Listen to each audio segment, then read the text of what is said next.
बिस्मिल्लाहिर्रहमानिर्रहीम। आप देख रहे हैं आइडिया क्लब। आज हम बात करेंगे साइकोलॉजी 406 के lesson number 4 cognitive development and language 1 की। जैसे कि आप जानते हैं कि ब्रेन जो है वो इंसानी जिस्म का एक बहुत ही कम्प्लेक्स ऑर्गन है और ये बहुत ही अहम किरदार अदा करता है। एक एजुकेशनल साइकोलॉजिस्ट होने के नाते आपको पता होना चाहिए कि ब्रेन क्या है और इसकी डेवलपमेंट किस तरह से होती है।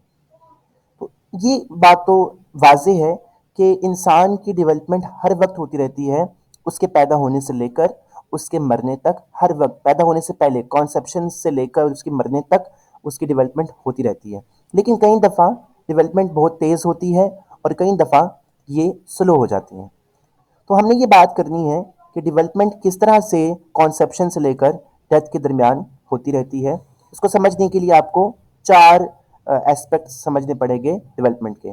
पहला है फिजिकल डेवलपमेंट, दूसरा है पर्सनल डेवलपमेंट, फिर है सोशल डेवलपमेंट और चौथा है कॉग्निटिव डेवलपमेंट। ये यहाँ पर मिस्टेक मिस्टेक गलती से इन्होंने दोबारा से उसको कॉपी कर लिया। फिजिकल डेवलपमेंट, फिजिकल डेवलपमेंट जैसे कि इसके नाम से ही जाहिर है, इसका ताल्लुक आपके बॉडी में होने वाली चेंजेस से, आपके मसल्स, आपकी टांगे, आपके बाजू, इनकी लंबाई, आपकी उंगलियां, आपके हाथ, आपकी हाइट और बाकी जो फिजिकल चेंजेस आपके जिस्म में होती है, ये फिजिकल डेवलपमेंट में आती है। पर्सनल डेवलपमेंट, पर्सनल डेवलपमेंट में आपकी पर्सनैलिटी में जो तब्दीली आती है वक्त गुजरने के साथ साथ, इसको हम पर्सनल डेवलपमेंट कहते हैं। जैसे जैसे बच्चे बड़े होते हैं वो कुछ नई चीज़ें सीखना शुरू कर देते हैं और लिहाजा में पर्सनल डेवलपमेंट आती है। उनको सोना आता है, उनको खाना का तरीका आ जाता है और बाकी चीज़ें भी उनको आती जाती हैं।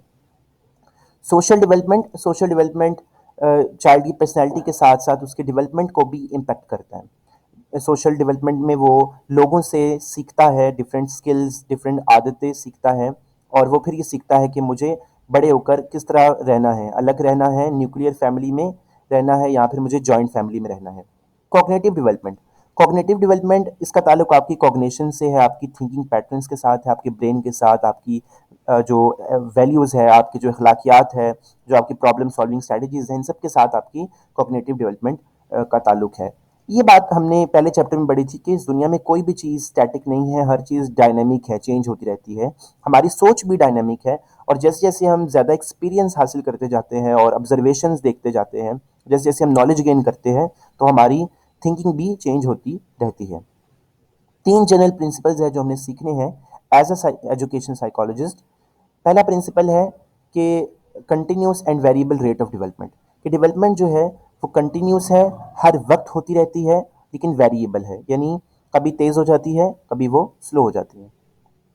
दूसरा है ऑर्डरली डेवलपमेंट। ऑर्डरली डेवलपमेंट में ये बताया गया डेवलपमेंट जो है वो एक ऑर्डर को फॉलो करती है, एक पाथ फॉलो करती है। मिसाल के तौर पर बच्चा पहले ही भागना शुरू नहीं कर देता, बल्कि पहले वो बैठना सीखता है, फिर वो खड़े होना सीखता है, फिर वो चलना सीखता है और देन वो भागना सीखता है। तीसरा हमारे पास प्रिंसिपल है ग्रेजुअल डेवलपमेंट। ग्रेजुअल इस उसूल का मतलब ये है कि डेवलपमेंट एक रात में नहीं हो जाती, बल्कि ग्रेजुअल अमल है, बहुत स्लो और कंटिन्यूस, आहिस्ता आहिस्ता तब्दीली आती है। जैसे अगर आप एक बीज आज रात को बोए तो वो सुबह तक दरख्त नहीं बन जाएगा, इसी तरह से इंसान के केस में भी इसको वक्त लगता है। हम बात कर ले ब्रेन की, तो ब्रेन और माइंड में बहुत फ़र्क है। माइंड जो है वो फिजिकली एग्जिस्ट नहीं करता, जबकि ब्रेन जो है वो फिजिकली एग्जिस्ट करता है। ब्रेन एक ऑर्गन है, जबकि माइंड उसका फंक्शन है। बिल्कुल इसी तरह जैसे एयर एक ऑर्गन है और हेयरिंग उसका फंक्शन है, जबकि हेयरिंग वो फिजिकली एग्जिस्ट नहीं करती, एयर फिजिकली एग्जिस्ट करता है। तो यहाँ पर हमने दो कॉन्सेप्ट पढ़ने के, हमने पढ़ना है स्ट्रक्चरलिस्ट क्या कहते हैं ब्रेन के बारे में और लेटलाइजेशन क्या है। स्ट्रक्चरलिज्म ये समझते हैं कि ब्रेन के डिफरेंट कंपार्टमेंट्स है, डिफरेंट हिस्से हैं और हर हिस्से का एक अहम रोल है। मिसाल के तौर पर सेरिबेलम की बात करें तो ये कंट्रोल करता है, कोऑर्डिनेट करता है बैलेंस को, जैसे हम चलते हैं, खड़े होते हैं और हमारे सीखने का जो अमल है, ये सब चीज़ें सेरिबेलम कंट्रोल करता है।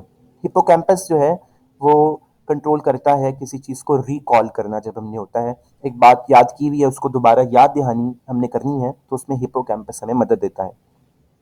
इसी तरह थैलेमस जो है वो नई एबिलिटीज़ को सीखने में मदद देता है और अ, इसके अलावा यहाँ पर एक बड़ी इंपॉर्टेंट बात बताइए कि कुछ ऐसी ड्रग्स हैं जो ब्रेन के फंक्शन को अफेक्ट करती है, जैसे एलएसडी जो ड्रग्स होती है हमारी लर्निंग को और बैलेंस को अफेक्ट करती है। मिसाल के तौर पर जो अल्कोहल है वो एक LSD ड्रग है और वो हमारे बैलेंस को अफेक्ट करता है। जब हम कोई अल्कोहल कंजप्शन करता है तो वो बिल्कुल सीधा खड़ा नहीं हो सकता।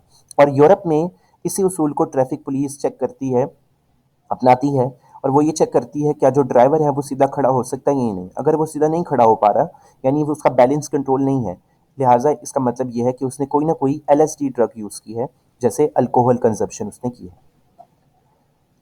लेटलाइजेशन का क्या मतलब है? इसका मतलब है कि हमारा ब्रेन दो हिस्सों पर मुश्तमिल है, दो साइड्स है। एक है लेफ्ट हेमिस्फेयर, एक है राइट हेमिस्फेयर। जो लेफ्ट हेमिस्फेयर है वो right side of the body को कंट्रोल करता है, जबकि जो राइट हेमिस्फेयर है वो हमारी left side of the body को कंट्रोल करता है। अगर हम बात करें लेफ्ट पार्ट की, तो ये आमतौर पर हमारी लैंग्वेज को अफेक्ट करता है, जबकि राइट हेमिस्फेयर जो है वो हमारी बोलने यानी स्पैटियल, बोलने और विजुअल यानी देखने के अमल को मुतासिर करता है, को में मदद देता है। इसके अलावा जो हमारे बाकी फंक्शंस है वो ब्रेन के सर्टेन पार्ट्स होते हैं जिसके बारे में हमने ऊपर डिस्कस किया। सेरिबेलम का क्या काम है, हिप्पोकैम्पस का क्या काम है। इसी तरह ब्रेन के जितने भी स्ट्रक्चर्स हैं वो डिफरेंट फंक्शंस में रोल अदा करते हैं।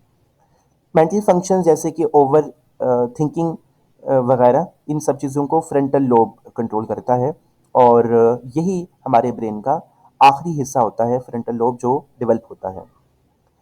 हायर ऑर्डर फंक्शनिंग में लॉजिकल सोचना, समझना, हायर लेवल वैल्यूज़ और मोरालिटी वगैरह आते हैं। फिर आखिर हमें चीज़ें याद रखनी पड़ती है, जिसके अलावा इसके लिए हमें चीज़ों को रिपीट करना होता है और अगेन एंड अगेन हमें उसकी प्रैक्टिस करनी होती है। अगले लेक्चर में भी हम इसी कंटिन्यू करेंगे। तब तक के लिए आप सबका अल्लाह हाफिज़ व नासिर।